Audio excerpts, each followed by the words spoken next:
एक आश्रम में गुरुदेव दो शिष्यों को शिक्षा दे रहे थे कि बेटा कोशिश करो, काम वासना से बचकर रहो, भोग वासनाओं से बचकर रहो। जिस आदमी के मन में हमेशा भोग रहता है, काम वासना रहती है, स्त्री भोगती रहती है, वो कहीं ना कहीं फिसल जाते हैं, उसका जीवन व्यर्थ हो जाता है।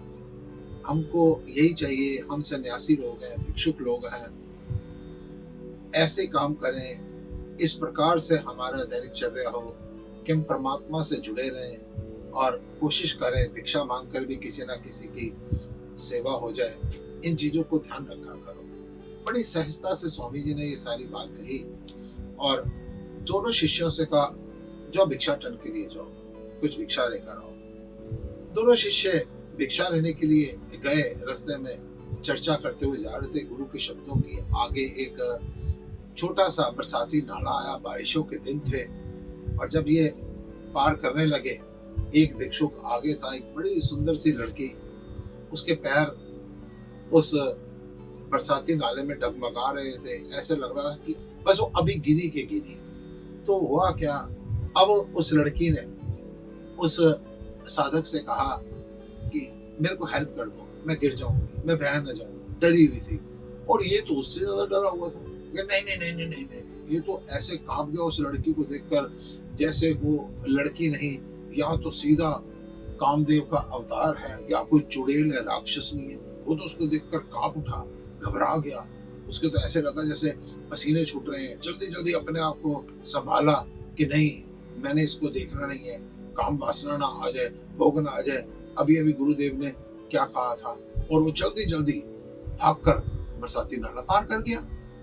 इतनी देर में पीछे से भी एक दूसरा जो भिक्षुक था वो निकला, और उसने जैसे ही लड़की को देखा कि लड़की बहने लगी है, लड़की ने भी कुछ कहा भी नहीं था। उस लड़की को उसने आराम से हाथ उसका पकड़ा, बल्कि उसको अपने कंधे पर चढ़ाया और धीरे धीरे पैर जमाकर वो पार करने लगा बरसाती नाले।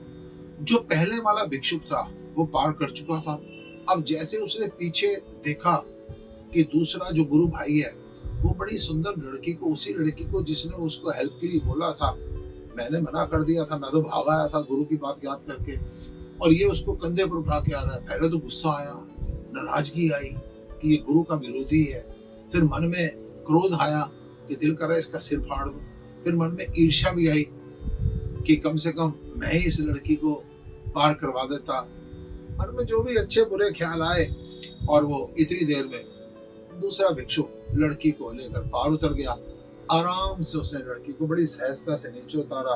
लड़की ने धन्यवाद किया, उसने उस लड़की को प्रणाम किया। दोनों ने एक दूसरे को बड़ा मुस्कुरा कर देखा, आगे चले गए।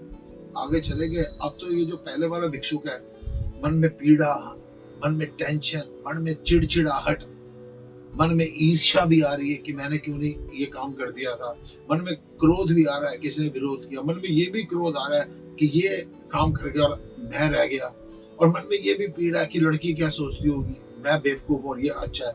इन सारे संकल्पों विकल्पों के साथ दोनों धीरे धीरे भिक्षा के लिए गए, भिक्षा इकट्ठी की। वापस जब गुरु के आश्रम पहुंचे और बाहर खड़ा होकर कहता आज जाकर तेरी शिकायत करूंगा, आज जाकर तेरी गुरुदेव से शिकायत करूंगा। और कहते किस बात की? कहता है कि उस लड़की के साथ तूने आज क्या किया। मैं तो बच गया था, मेरे को तो स्वामी जी की बात याद थी, मैं तो बच गया, और तूने क्या किया। इतने में गुरुदेव बाहर आ गए। कहते क्या बात है। कहता स्वामी जी, आपकी शिक्षा लेकर गए थे और चांस की बात है आज ही सामने ऐसी परीक्षा हो गई। एक बड़ी सुंदर लड़की थी, बरसाती नाला था, और उसने अपनी बाजू मेरी तरफ की। मेरे को आपकी बात याद आई, मैं तो भाग गया कि मेरे को क्या लेना देना। इतनी सुंदर लड़की, मेरे मन में काम वासना आ जाए, भोग वासना आ जाए, कुछ भी गलत विकार आ जाए। और इसने क्या किया, इसने तो उसका हाथ पकड़ लिया। हाथ ही नहीं पकड़ा, मैं हाथ पकड़ के पार कर देता। इसने तो उसको कंधे पर चढ़ा लिया और बड़े प्यार से उसको पार करवा के दोनों ने मुस्कुरा के एक दूसरे को देखकर और पार हो गए। गुरुदेव ने दूसरे की तरफ देखा, हाँ बेटा। कहता स्वामी जी, मैंने उस लड़की में लड़की देखी नहीं, मेरे को तो एक ही बात याद थी आपकी कि भोग विलासों में ध्यान ना दो, और जहां पर हो सकता है किसी ना किसी की सेवा करो।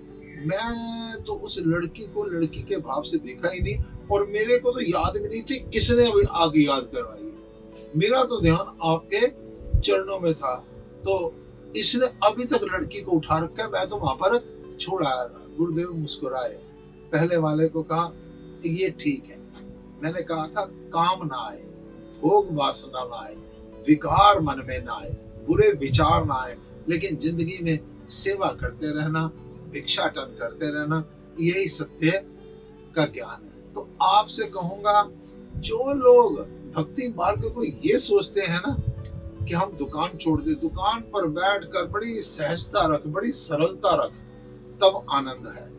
अगर मान ले कोई लड़की नजर आती है, उसमें भगवान की कलाकृति देख, तब आनंद है।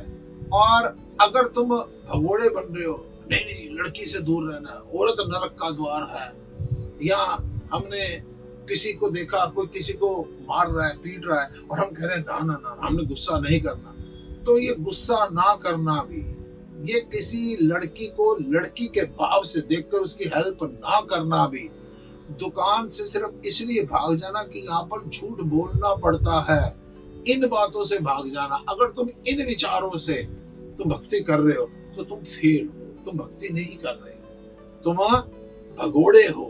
अतः संसार को छोड़ना या संसार से भागना भक्ति नहीं है। संसार अगर कीचड़ है तो कीचड़ में कमल की तरह रहना है, कि कीचड़ में तो रहना है, लेकिन हमने इसमें लिप्त नहीं होना है। अगर आप किसी अपनी जिम्मेदारी से, किसी सेवा कार्यों से भाग रहे हैं, तो माफ कर देना, आप अपनी नजरें चुरा रहे हैं। आपने शराब छोड़ रखी, आप हर शराबी को बुरा कहते हैं, चिड़चिड़ा कहते हैं। आप याद रखिए ना, कभी आप भी तो पीते थे, या आपने नहीं भी पी रखी, परमात्मा ने उसकी ड्यूटी लगा रखी है।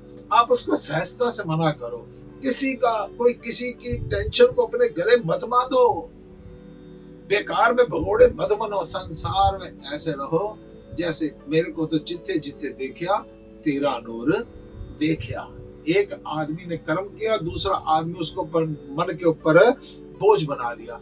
कर्म करने वाला कर्म कर गया, और जो तुम बोझ बना रहे हो तुम गलत कर रहे हो।